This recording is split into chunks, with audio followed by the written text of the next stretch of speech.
powering down the hoolie. Gotta wrap it up.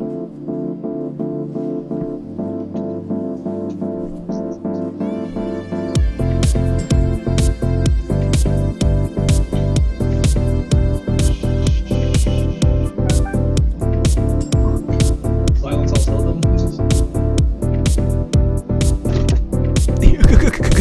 Excellent.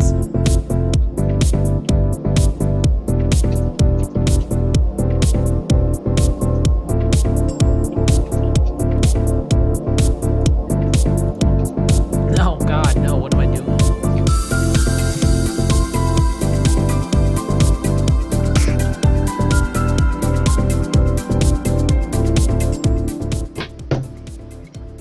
Okay, it's live, right? I'm pretty sure it is. It says it's live. Oh, there's my face. Turn that music off. It was a bad intro. I always mess it up every time. What the hell am I doing? Wonder if we have anybody. Guys, welcome to the Fancy Box. Not the Fancy Box. Welcome to What's in the Box. Where we talk about games, devs talk with games, and two devs and devs with games, and all that goodness. Welcome, Mr. Rob Stamper. Hey, how's I it know going, we guys? have you on a second time because I derped out the other time. I apologize for that. Super apologize. And Aaron, what are you looking at? Not a problem. What are you looking at, Whatever Aaron? I want. Wow, that's a little hostile Yeah, there, we sir. have pants. How's everybody doing What are you tonight? looking at? Huh? Oh, you know what Kenny's looking at.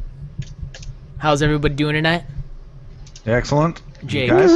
Oh, and our first What's Paul looking first at? viewer here is Jake0793. Welcome, Jake. Welcome. Oh man. Oh Jesus. Alright, what is going on? Let's pretend we have viewers. Let's pretend we have viewers. Okay. Do we Does have Kenny blink, just out of curiosity? Kenny never blinks. Kenny never blinks. Never blinks. Alright. I'm staring at myself, staring at myself, staring at myself. Oh, we have 10 people in here. Oh my freaking lord. It's all of us plus 4. And it went down to 8. Oh man. Rob, let's start this off the right way. Tell us who you are, and how'd you get into the game scene, the game industry. All right. My name is Rob Stamper. I'm the president and founder and CEO and creative director and chief cook and bottle washer at Diametric Games. Oh. And basically, I told the guys before, but it was basically a dream that I had because I couldn't get a job living in the States. I'm from Canada, and I couldn't Hey. get a job, and I had a dream about a cool video game. Nice. Yeah, so I called up a buddy of mine back here in Ottawa. Hey, like the flag, nice, well done. I'm Tyler. not showing you mine, man.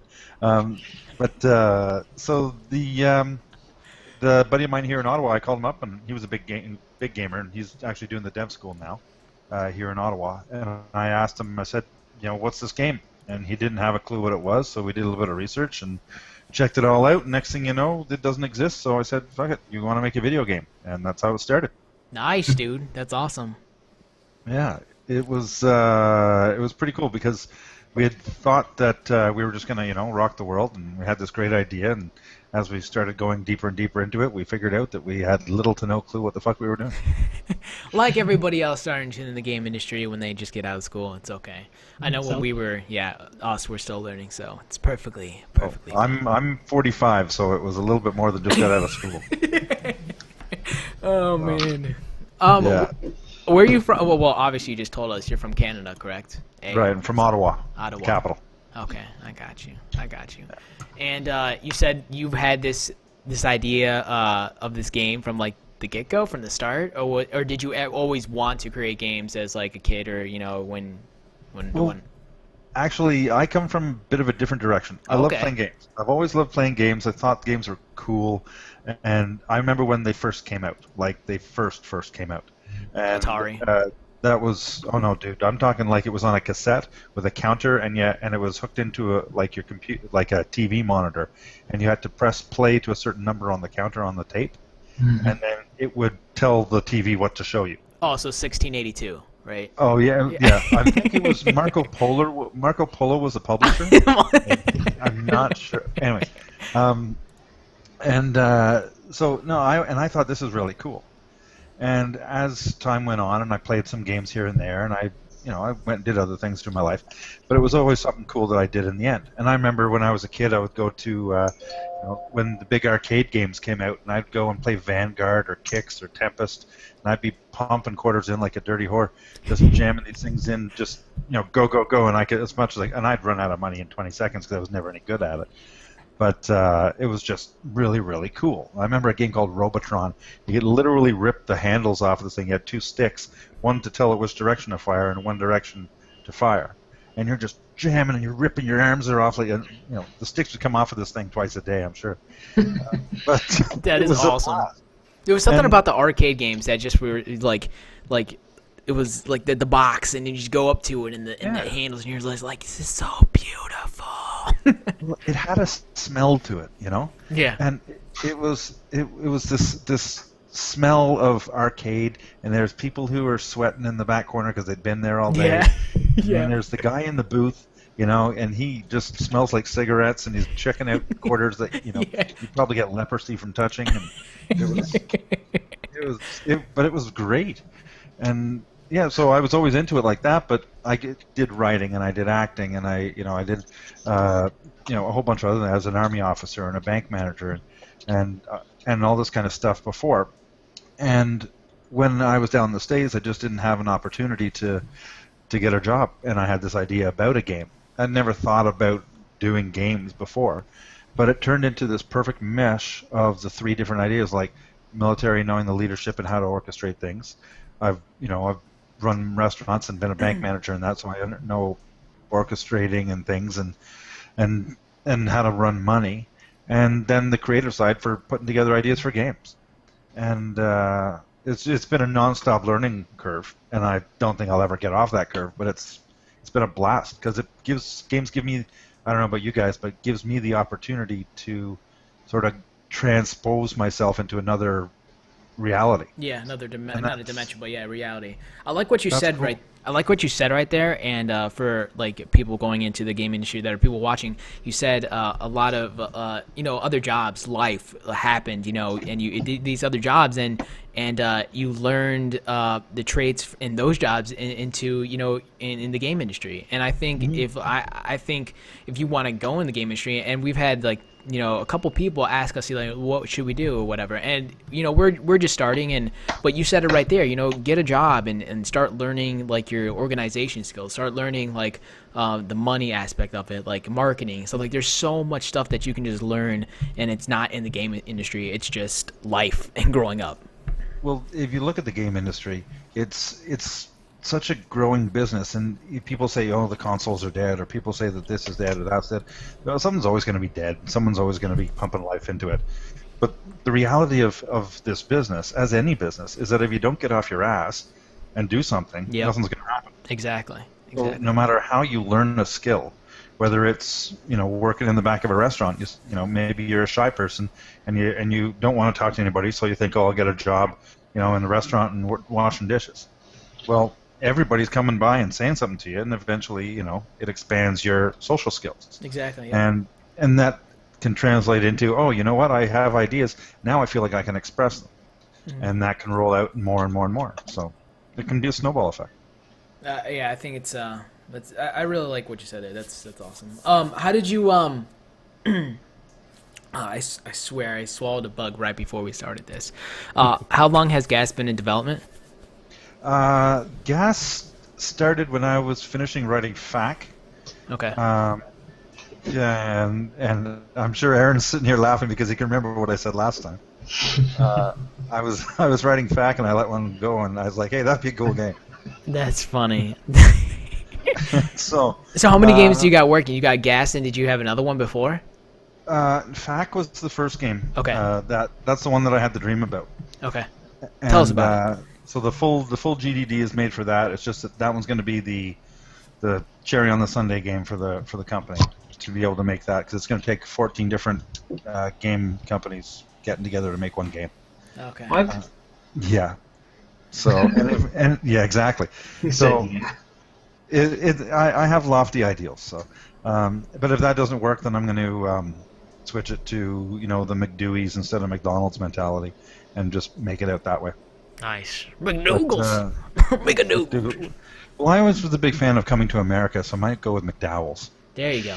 There you It go. was a good movie. So, but we've got FAC was the first one, and then that led to Gas. We've already got FAC 2 and Burnt Rock, and also we've got The River, and then I got another one that we're working on right now called Time Warp Racer. Ooh. I want to know more about this dream of FRAC. Like, I want to know what your dream of it was, and like, was it? I want to hear more about this. It's interesting. Okay, well, there's only a certain extent that I can go to Okay. because of certain legalities to it. Okay. But FAQ, F-A-Q, is basically, it's a video game about a guy who's 17, 18 years old, lives in his mom's basement. He's a gamer, but he's got no social skills except for his close little pocket of friends. And he wins an opportunity to go to E3. And the game takes place at E3.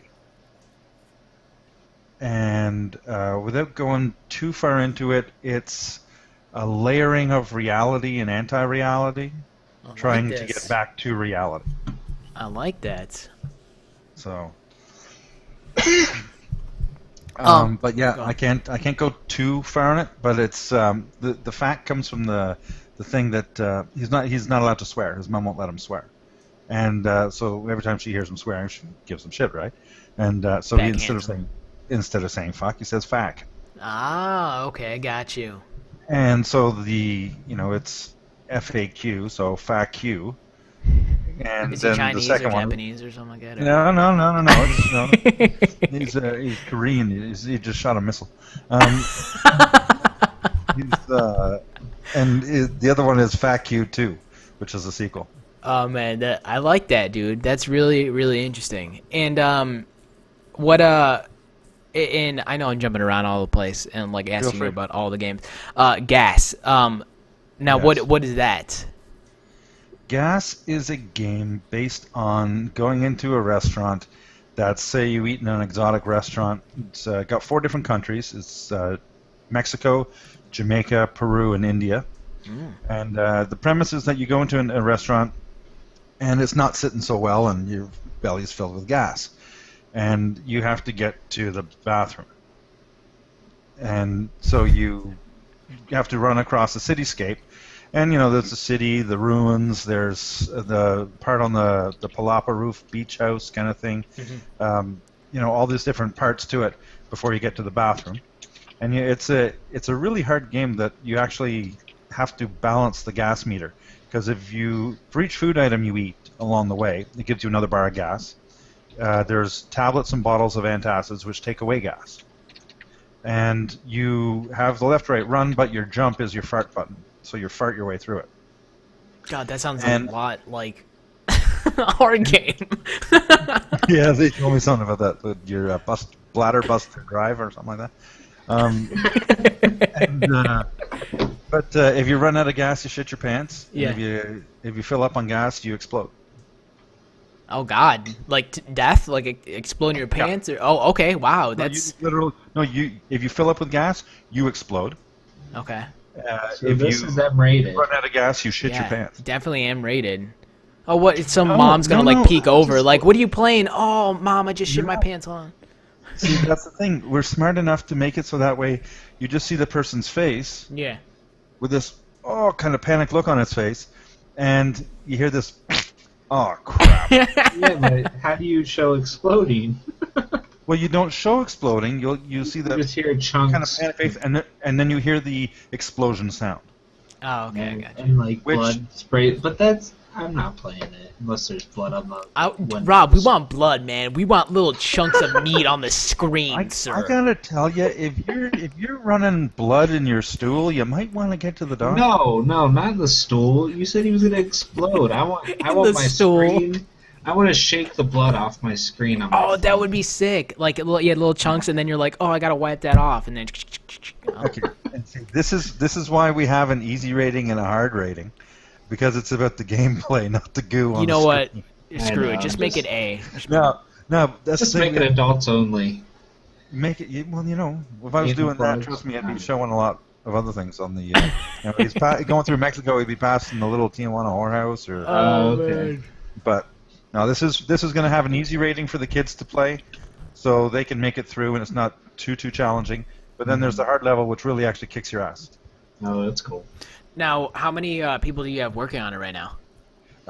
Well, I've actually outsourced the work to a company based out of the States that's through the Philippines. Okay.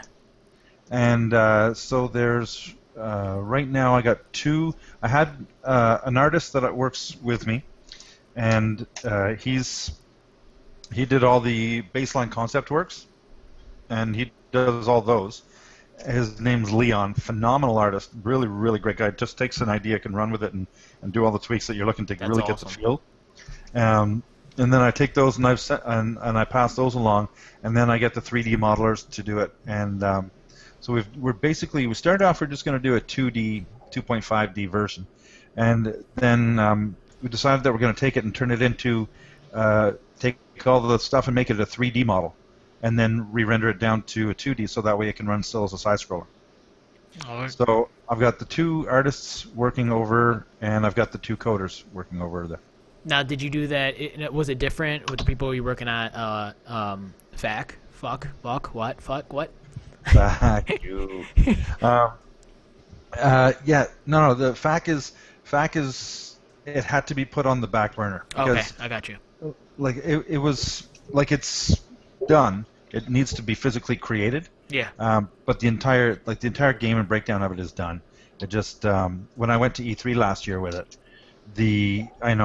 said to the guy, I thought I was going to knock down the walls, and everybody, oh hey, all hail the mighty new guy. Yeah. And I got my ass handed to me. It was a great learning curve, but Yeah. it was pretty brutal. Yeah. And but I learned so much from it that helped me. So that way, this year when I'm going, I'm walking in there with I got my hands full with stuff. Yeah. And so in the sense of learning that, I learned of how I have to do things. So in the making of that one's been put flat out onto the back burner. But it will be made. By hell or high water, it will be made. Now, that's a question I want to ask is when you're saying when you went to E3 and you thought everybody was like, oh hey, the new guy, wow, look, were the people or that what I see on the Twitter and people that I've talked to and that we interviewed, everybody seems very nice. Were they very welcoming into E3 and people talking to you, or were they just like, oh, I don't talk to you? There was a bit of both, to be honest with Really? you. Okay. Yeah, there was some that were like all the people who were kind of in the same spot as I was, or a lot of the indie guys and that kind of stuff. They were really, hey, how's it going? Oh yeah, let's sit and shoot the shit for a bit and that kind of stuff. It's one of the other things too is about E3 is that it's such a mass of human beings. It's 60,000 people in 3 days. It's just nuts. It's a zoo in the place. So just trying to catch meetings and stuff and get things set up to start with is a bit of a job. Yeah. But trying to talk to some of the major companies, either not interested in speaking to you or you don't have anything, come back and talk to me when you do. Like put something in my hand that I can play. Yeah. Or go away. Yeah. And that just reality speaking, they're right. Yeah. But I didn't know that. But I think there's a certain way how to do it. Like you can say, put something in my hand and go away, and there's the way you say. If you're a dick about it, I'm like, well, you don't have to be a dick about it. You know what I mean? So that's why I don't. In my if you're a person, I'm gonna treat you like a person. If you treat me like disrespectfully, then that's not gonna roll. You know what I mean? No, exactly. I know exactly what you mean. The people, for the most part. The people were really cool. There was a bit of condescension, like you're not really there. You're just somebody showing up, kind of thing. But it was overall it was minimal. I found it was I used the term a big boy, like an old boys club. The kind of thing where if you know the people and you're in already, then you're going to be able to stay in, and you'll get to talk.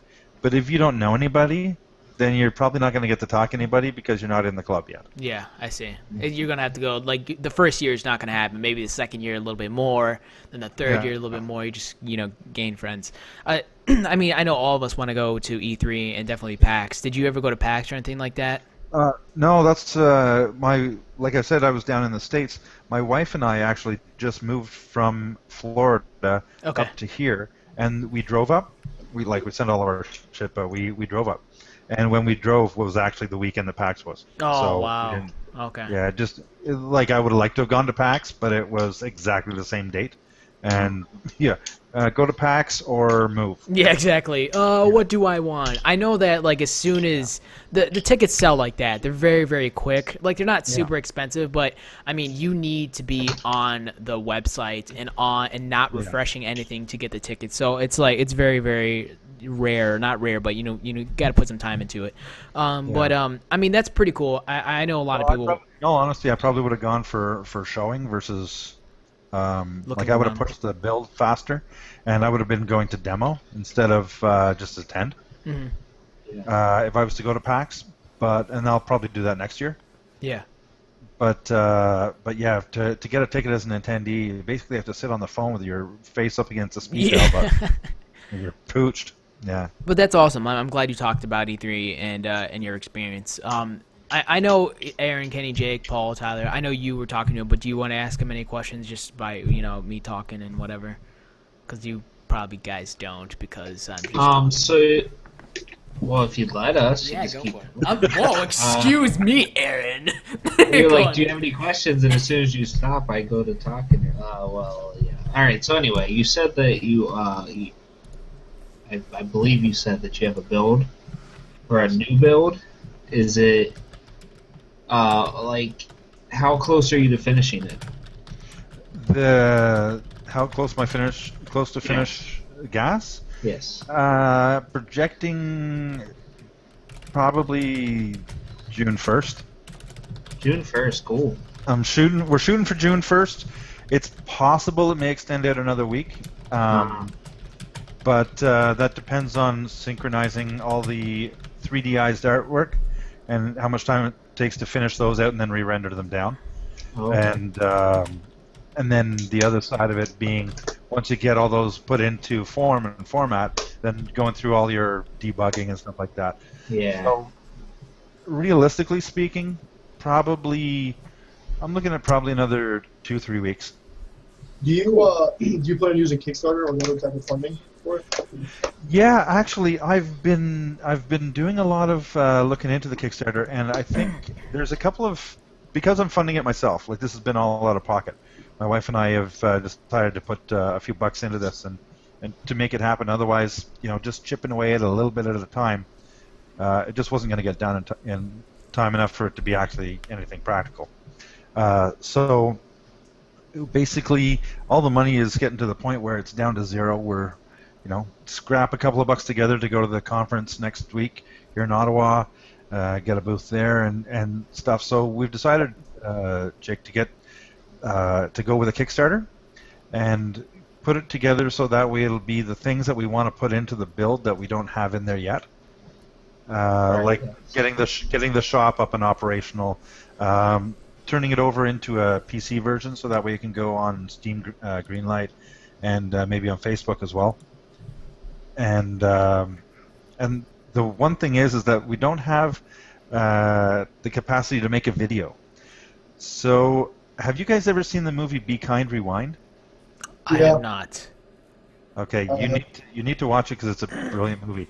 But I was going to make a Sweded version of the game as the example for the. So a trailer that's like a. Exactly. But everybody else takes a little video clip and puts it on as generic, right? Right. So why not do something a little different that catches people's eye and something funny and people go, I can just because they did that video, I want to see that. Very nice. Right. So you're gonna? Are you? Go ahead, Jake. Oh yeah, not to cut you out, but if you guys, I know I forget to do this all the time, but the more followers we get, the more you guys help us out. So if you want to click the subscribe button, the follow button, it would really help us and really appreciate it. The Twitter and stuff like that. But we do this every Tuesday, and yeah, I just want to throw it out there. Go ahead, Aaron. So, are you gonna do like a live action take of the game? That's the plan. I'm going Are to. you gonna be the actor? I will be the actor. It's going to be, like the camera sitting there and me holding up a menu. Like it'll say, exotic cuisine. I think that looks good. I'll have one of those, and then it'll be a clip. It's just going to be a bunch of little clip pieces. I'll be Right. like, oh, so. Yeah, and then you'll be. And then I'll be Flying running through to the the air. bathroom, and it'll have a sign "Occupado" on it or something like that. Yeah. But that's the kind of thing, that's the kind of thing that makes it not generic. And that's one of the things that I've found in this business so far, is that if you just go out there with the same crap that everybody else does, you're just going to get piled into the same pile. Right. You got to do the things to stand out. You got to not be afraid to look like an idiot, and you got to be willing to stand up and just take one. You gotta take. Yeah. You gotta think outside the box, and you got to Exactly. like you said. You need to. If you keep on bringing the same thing, regurgitated stuff, people aren't going to look at it.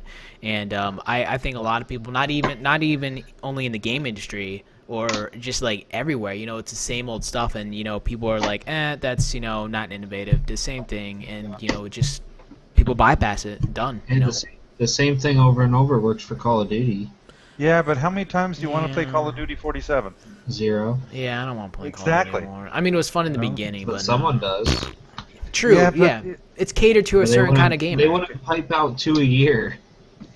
But okay, realistically though, Aaron, how many times can you do that before you've gone to the well too many times? I hope not too many more. Me either. And that's one of the things that we have as a premise for the company is that no matter what we do, we're not going to make a game that somebody else has made because Just It's- like the it's- word means. why? Well, hang on. Yeah. One of the strongest tools in the designer's arsenal is reinventing the wheel. Is what? Right. Sorry, Jake. Reinventing the wheel. Right.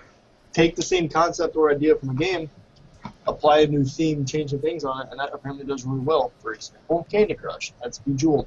Yeah. There's like 40 different games to date that are still going strong, that are just some iteration of Bejeweled.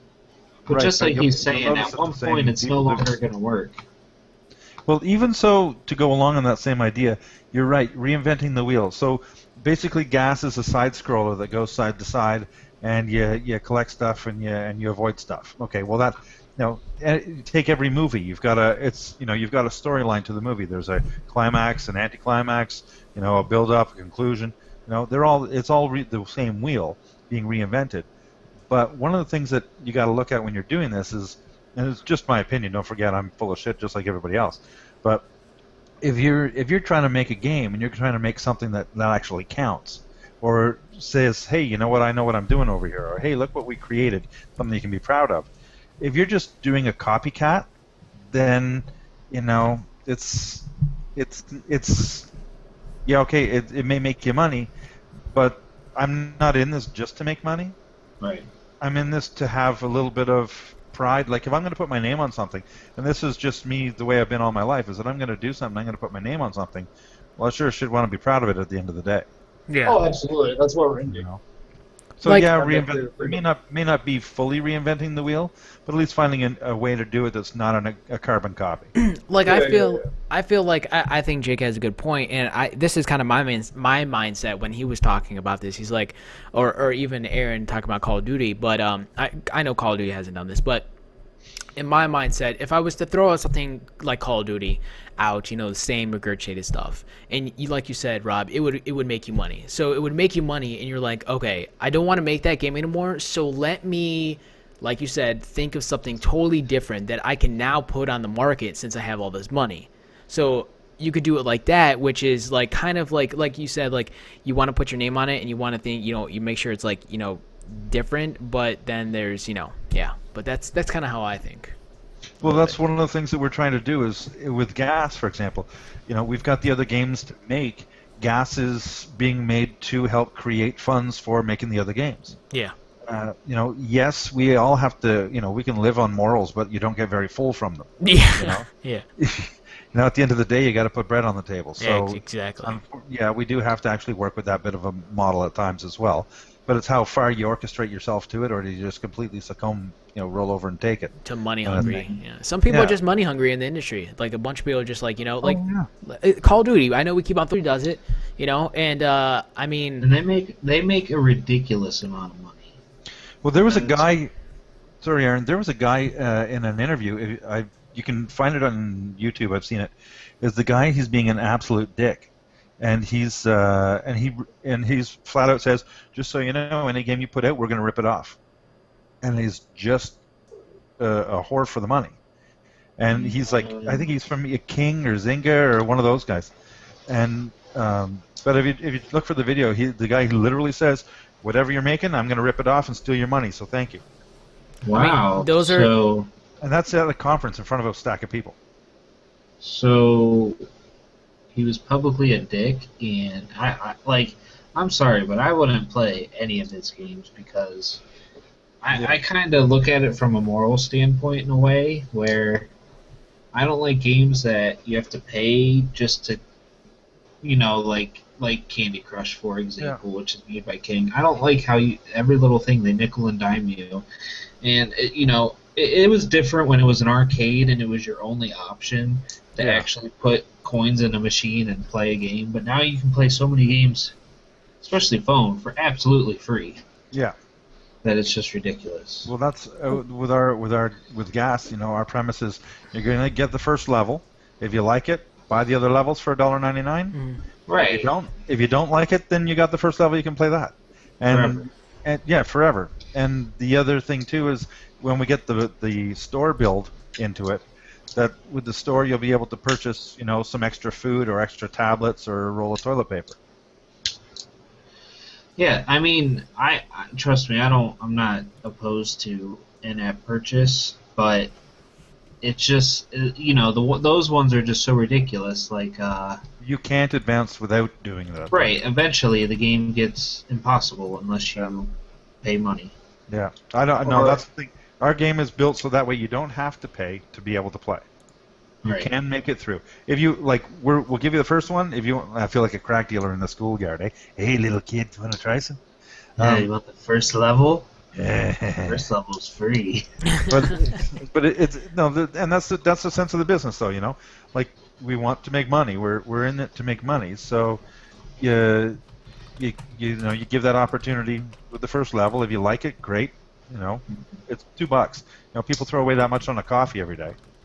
And if you don't like it, then don't worry about it. But you don't have to buy stuff to be able to make it through the level. You just have to be more skilled. But see, people Right. in our society today, they want the easy way out, and they see that, oh, $1, what's $1? And they'll buy it. But that's our generation, and that's the people in the world nowadays is like, I want it easy, I'm just going to buy that. And you know what? See, That makes the people money. I feel the exact opposite, and it's funny. That's my dollar. Like, I remember stuffing coin after coin in arcades, but now it's like, oh, that's a 99-cent game that I can play whenever I want on my awesome phone. No. Yeah. Yeah. And there's no logic behind that. I'll spend money on Steam all day long, but 99-cent pocket game, nope. It doesn't make sense to me.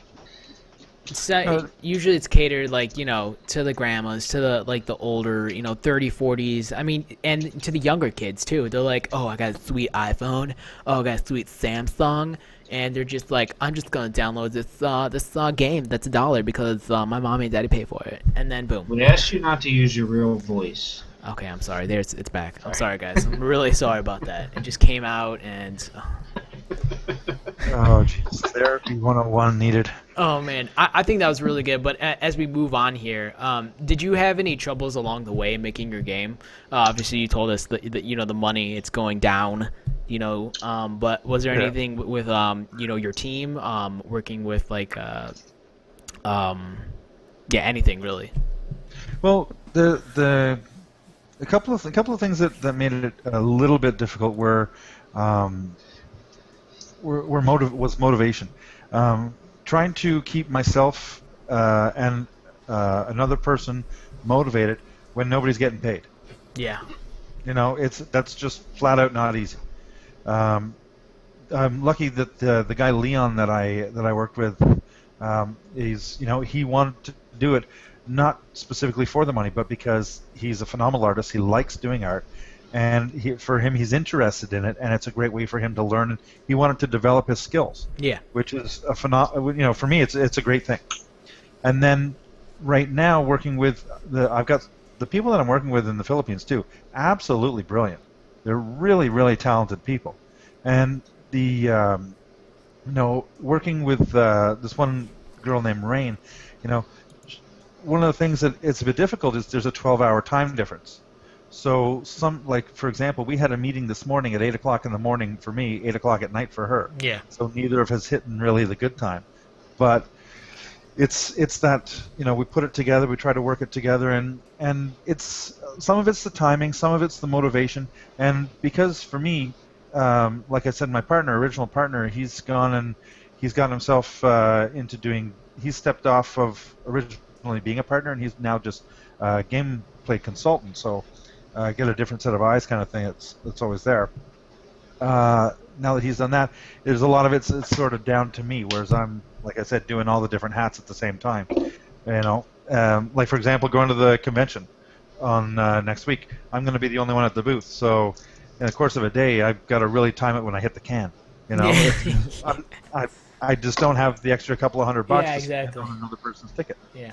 Right. That's You should the just reality of it. you should just have use like a boom box, something like that, and use like a old like tape or cassette and just put it in there and just play it and just and be like, where is he at, and be like, oh, I'm under the table, and then I don't know where I was going with that. I'm so sorry, that was just stupid. I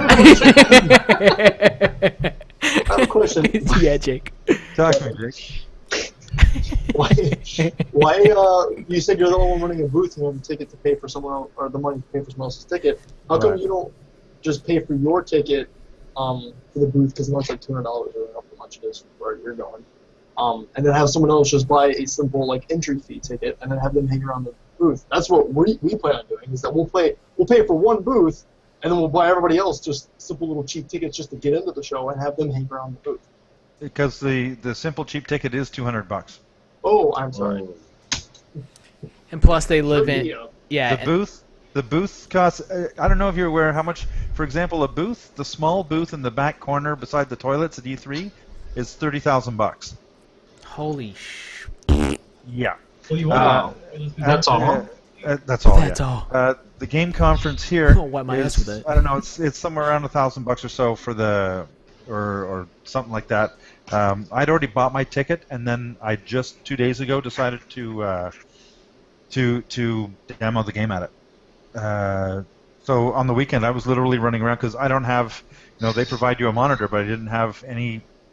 It's designed for mobile, so I can't put the play off of the computer. So I had to figure out a way to take the demo build that I have, play it off of my tablet, and there's an external HDMI cable set that you can get that converts the signal coming out of a tablet that doesn't have HDMI into HDMI and run it from an HDMI into the back of the monitor. Sounds like a pain in the ass. Well, it's even worse when the 87,000 tablets that Samsung makes, except for 2 models, work with this cable, and I have that model. Ain't that a bitch? Oh, man. So I had to go and buy a new tablet. Good thing is they have a 14-day return policy. There you go. There you go. Did you get it from Best Buy? Actually, Future Shop. This is the cable I use. Rocketfish. Hey, Rocket Fish, you know who makes that, right? No. It's a Best Buy brand. Is it? Please tell us more, Jake. No. This message is brought to you Yeah, I was about to say, how Um, much is Best Buy paying us for this plug? No. this is brought to you by Best Buy. I just think I lost my Samsung sponsorship, though. Oh, well. That adds. And Samsung. Mostly Samsung. But I could just have this here the whole time. Kenny, Paul, Tyler, I know you guys been quiet a little bit, and anybody on the stream, if they want to throw some questions around for Mr. Rob here, or for us, it doesn't really matter. Yeah, any questions? Or Tyler, you've questions, been Aiden? silent the whole time. I mean, just consider me a viewer with a front row seat. This has all been very interesting, and I don't know. I honestly don't have too much to add. Did you just say Justin Bieber in a front row seat? Who said you have no idea how much that ticket costs. Oh man. If that was the truth, then you should cut his feed right there. Oh man. Click. Bieber's allowed. You mean just only him? Oh jeez. Anybody who likes Bieber, yeah. We don't admit to him being Canadian anymore. So. There you go. Fuck Bieber. When you were talking about trying to keep the team, team morale, up. Yeah. I think that is pretty hard. Not getting paid in something you have a passion for. I know that me That should sitting. never be a problem. I know that me If you have a sitting. passion, it should just be your passion. Agreed, but like, when you're the only one too. It's a different story when you have people like Paul on your team. oh, You mean Wow. You mean fake. I don't know, but Hey, like I now. know everybody thinks about it. Like sitting there, like 10 hours on a screen, 8 hours on a screen, just clicking, click, Twitter, and like we're just working. I mean, it gets you to a point. I'm not gonna lie, it got to me to a point. And I'm like, oh damn, I'm broke as a fucking joke, And But you're the only one, Kevin. I hate you so much. And you need. I'm sorry, but I've been coding my face off, and I don't feel like, I wish I was getting paid. Well, I'm just gonna throw it out there. That's how I feel when I'm 8 hours on here, like tweeting and marketing, and not getting Well, no one paid asked you to do while 8 my hours. car is broke and while I'm like dirt cheap, can't even eat. That's how I feel, and there's other stuff. So excuse me, Aaron. That's how I feel. So thank you. Oh my gosh. Well, after this, If I may we're chime gonna have in a on long this, talk.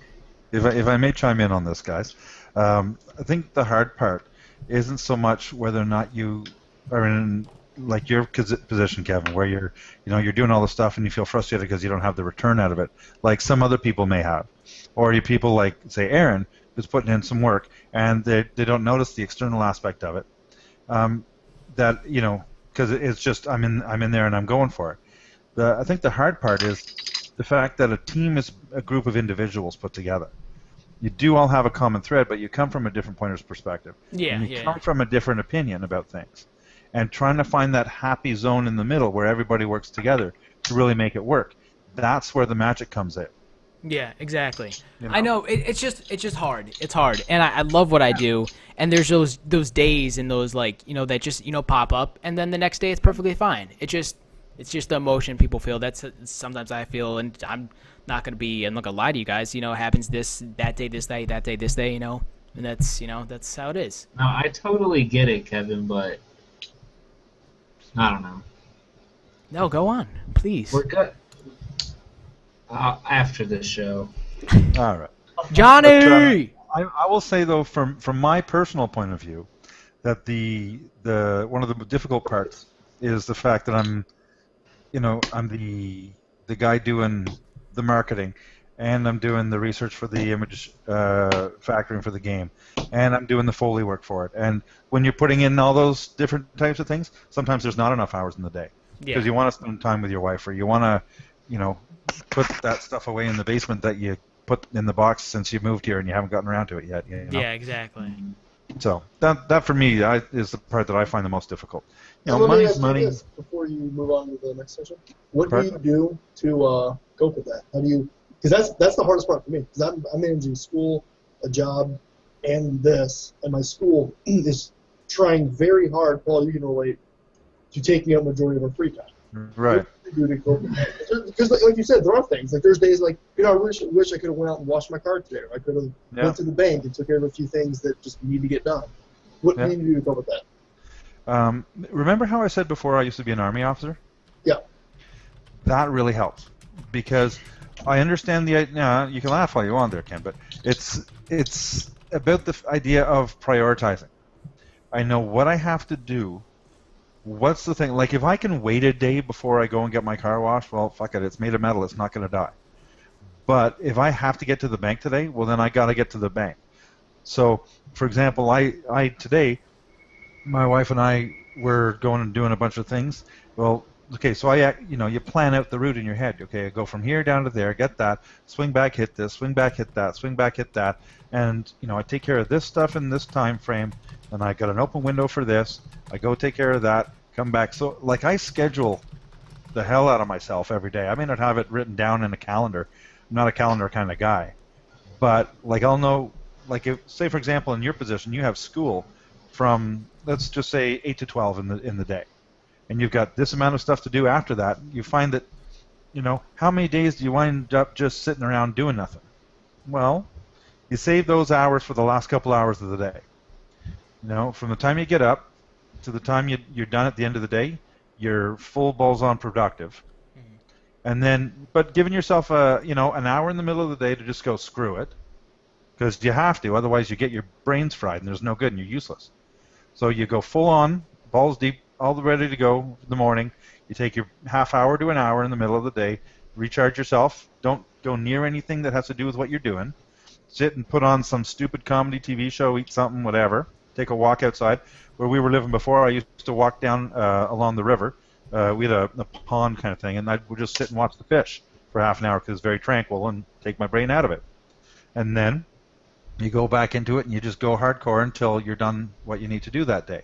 Anything that you don't get done at the end of that day goes up to the top of your list for the next day. And then at the end of the day, you have to allow yourself a good 2 hours of time at the end of your day to turn your brain off. Otherwise, when you try to go to sleep, you don't. Your mind's just, and you can't do that. You have to turn it off. You have to stop. So it's just like repeating it, pretty much. Yeah. No, I get it. So prioritizing and orchestrating your time best. Time management. No, absolutely. Time management, just like you said. I think that was a really good question, Jake. I think that was a really good question. Paul and I is well, maybe not. Well, definitely Paul and Tony. You have a much crazier schedule than I. But I think we've done pretty good with time management. We've done a good job at keeping things managed. Like some of our classes at school get crazy. Paul and I both get pretty good grades in those classes. Yeah. I'm still able to put in time for fancy bucks. Secondly, I was reading some of the things here in chat. Yeah, you slacker, OG, these gold multitasking. I like you guys. You guys I like some of the people that go on in our chat. I know Jake was he started talking about Kickstarter and Indiegogo and stuff. How was the marketing? You said you were doing all the marketing. So how is that going for you? You're just it's doing it all, man. It's growing. It's growing every day. It's actually growing. Like the website, when I was talking to you guys a couple of weeks ago, the website was getting about 5,000 hits a month.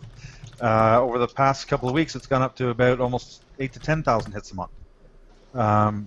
Using the right hashtag retweets, getting to know some guys. I met a really cool guy who works over at Fuel Industries, Matthew. Solid guy. He's, we're talking about different things, and he happens to know some people. And so, hey, can you throw me a favor and spread the name around? Of course. Get to know the people in the community, the IGDA guys. And the more that you reach out, the more you get to know people. Yeah. Like I was talking to a guy today from England. He just on Skype, he has hashtag Indie Game Hour. Yes, yes, I know who you're talking about. And it's just you throw out some, and next thing you know, there's more people and more people and more people, and they just it starts going more and more and more. And it adds to it, and I find that it's something that you really got to make sure that you don't give up on. Yeah. And when you find an opportunity to stay with it. But one of the things that I've noticed is one of the things, and for me it's natural because I'm a polite, I'm a caring kind of person. But being purely, in a pure sense, gracious and thankful for the people who are helping. Like I said to these guys last time, it's what you guys do is a really cool thing. You're helping out the indies and helping them get their name out there. Whether it's 10 people or 50 people or 100 people. Yeah. Say you get out to like for example, you go to the conference. There's 500 people a day in the place. So what if 10 of them like it? What if 2 of them have a review? And then 50 people read that review, and that gets exponential. You guys have 10 people watching, or 50, or 100, or 1,000 people watching. I've always liked what we did with What's in the Box. Like this is always had fun with this. 100%, because I love helping people. I love showing their game and showcasing it. And every time you have to be the fifth one. Every person's been like, hey, I'm glad that you guys are doing this, helping the community and stuff like that. And like you said, even if you're not doing anything like this, even just twitching, you're still helping the game community, just twitching a game and stuff like that. 1 person, 2 people, 3 people, it doesn't matter. You're helping. Yeah. Mr. Aaron gave me this about 2 or 3 weeks ago, and I want to kiss him for it. And I just love this. But it's called anybody on here, if you guys are in the game industry or you have a game coming out or anything that needs marketing, it's called Hootsuite. And You should probably kiss Indie Gamer Girl because she told me about it in a comment. I'll kiss both of you. And no, Sure, because Emmy that's- is a rock star. Yeah. Like I got this, and I'm just like, oh my gosh, it made it so much easier. I think I might get the plus because it's that good. It really is. But check it out. Hold on, hey, hook me up here. Yeah, it's Hootsuite. I got into the Hoot here. I'll put it into the Google Hangout here for you later. It's called Hootsuite. Oh my gosh, I messed it up. What did I do? Oh god. Oh god. Yeah, it's that good. goes to some Bangladeshi porn site. Hey, have you guys ever gone to crackhore.com? No. It's really good for gaming news. For real? Yeah, try Let's it. go there right now. Yeah. What's going on? I don't believe you. I don't know why. What's going on the screen? Oh. Yeah, it was messing up. I moved it because I typed in something. It's Oh my god, Aaron, you're right. it's Freaking me out. It's 10:51. I always close it. We always close it like this. What would you tell other indie devs making a game? I think that's a really good question at the end because I think people want to know what would you give your advice to people making a game? In all honesty, be a couple of things. Don't be afraid to get your ass handed to you because you're gonna. Don't be afraid to fall down and get, and make mistakes and look stupid. But remember that you got to keep on going. Don't just when you run into a blockade or a block in what happened, whether it's in your creativity or in your motivation or like Jake was saying, in your schedule. Like I just don't have time. I don't know what to do or how to schedule all this stuff. Don't give up. Keep on trying at it, and be thankful to the people who are helping you along the way because like Rain and Mervin and Aaron and Joseph and Leon and Shanty and Simon and all the guys along the way. You guys, Emmy Jonason, the guys from Matthew and all the guys at IGDA. They may just be people in the passing as you do things, or there may be people who are integral to it. But like my wife, she doesn't play games. She plays those little ones on her Facebook, but it's those are the people that actually manage to make it possible for you to get up and go and do it. So don't be so introspective. Be open eyes and get up off the ground when you fall down on it. Keep on going forward and don't give up on it. And be thankful to those that have helped you along the way because when you pay it forward, everybody's going to, and that's what makes the indie game community so good, is that everybody helps each other out. And it turns out like it's a giant hug fest in 1960s Woodstock. And that's why in every game that you have from Diametric Games, you will find a hippie given the peace sign. Oh, jeez. Oh. Sounds M-rated now. I like how Tyler, Kenny is typing in chat, but he hasn't said a word today. He said something. Nobody remembers what. Which one is Ken? Which one? War Devourer. Oh, He said which screen name. oh, jeez. Okay.